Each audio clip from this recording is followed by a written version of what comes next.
I'm here to talk about success. The first rule of success is to have a vision.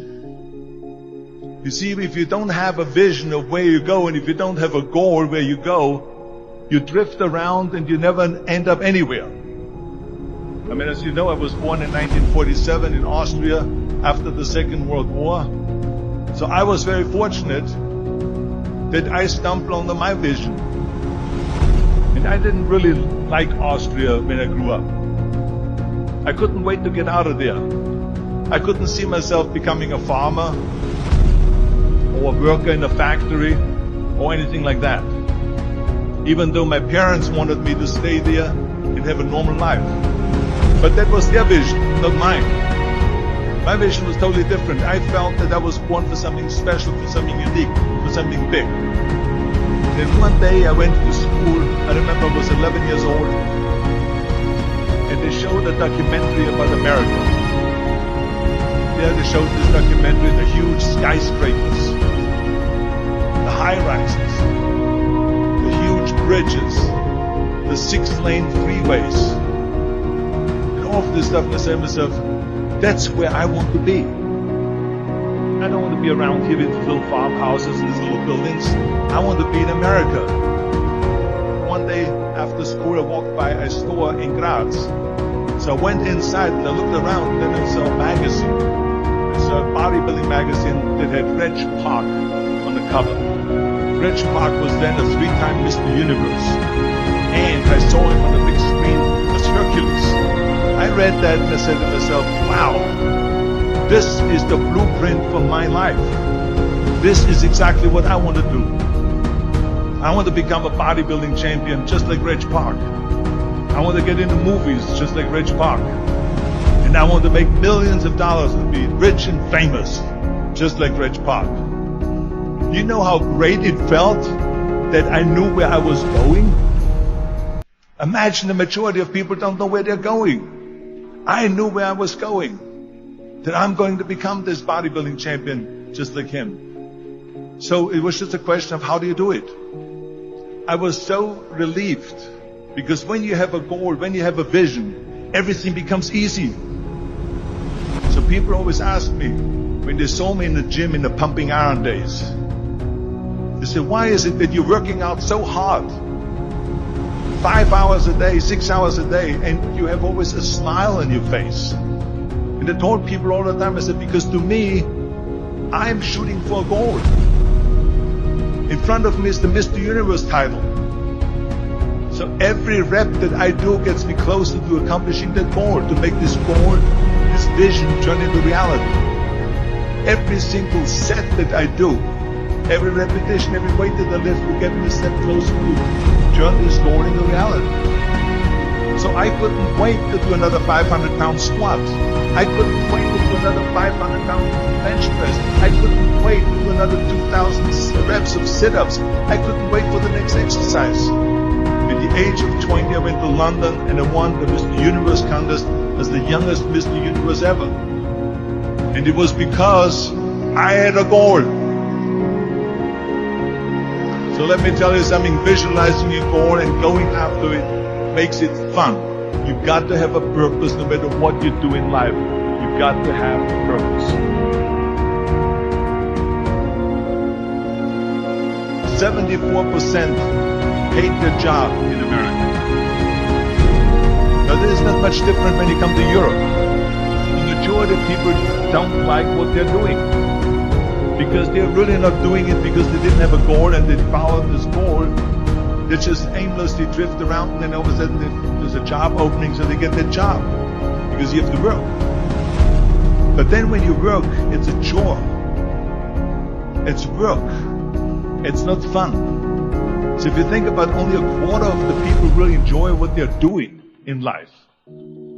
That is unbelievable if you think about it. So I felt so blessed that I knew what I was doing. It's like a medical student that studies and knows he wants to become a doctor. You know where to go. And the same thing is also in politics. I remember that in politics, I had a very clear vision that I will be the leader of California. This is as far as I could go because I was not born in America, so I could not run for president. So being the governor of the fifth largest state, I should say the largest state, the fifth largest economy in the world, was for me really the ultimate title, the ultimate accomplishment in politics. So even though people came up to me and says, why don't you go and run for something smaller, you're never gonna make it. I ran for governor, and then 2 months later I became governor of the state of California. Again, because I had a very clear vision what I'm gonna do with California. So that's rule number 1, have a vision. Rule number 2 is don't listen to the naysayers. Don't listen to the naysayers.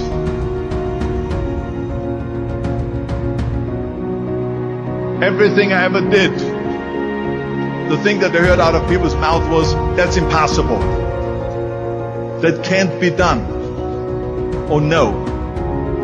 That is exactly what I heard, and of course I proved to the people that it can't be done. So whenever someone said to me, it can't be done, I heard, it can be done. When they said no, I heard yes. And when they said it's impossible, I heard it is possible. I'm a strong believer of what Nelson Mandela said, that everything is always impossible until someone does it. Well, I'm going to be the one, I said to myself, I'm going to do it and I'm going to show it to them. Maybe it has never been done before. That's perfectly fine with me. But I'm going to do it. And I did not listen to the naysayers. It's all about the hard work that you put in. I said to myself, in bodybuilding I worked out 5-6 hours a day. I'm going to do the same thing now for acting. And of course I went to college to study English. I studied the accent removal, acting classes, and all of this stuff all day long. I worked and I worked and I worked.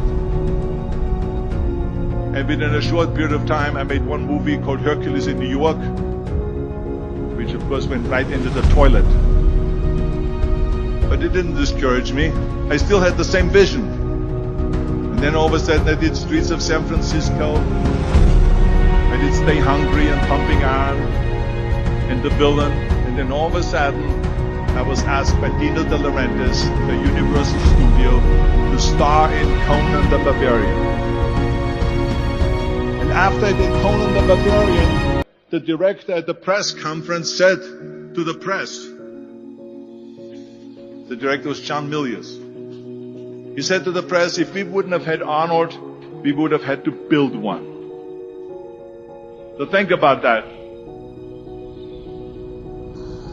The very body that they said can never be sold because the time is wrong. A few years later, I'm doing Conan the Barbarian, and it was the #1 hit at the box office when it came out in the summer of '82.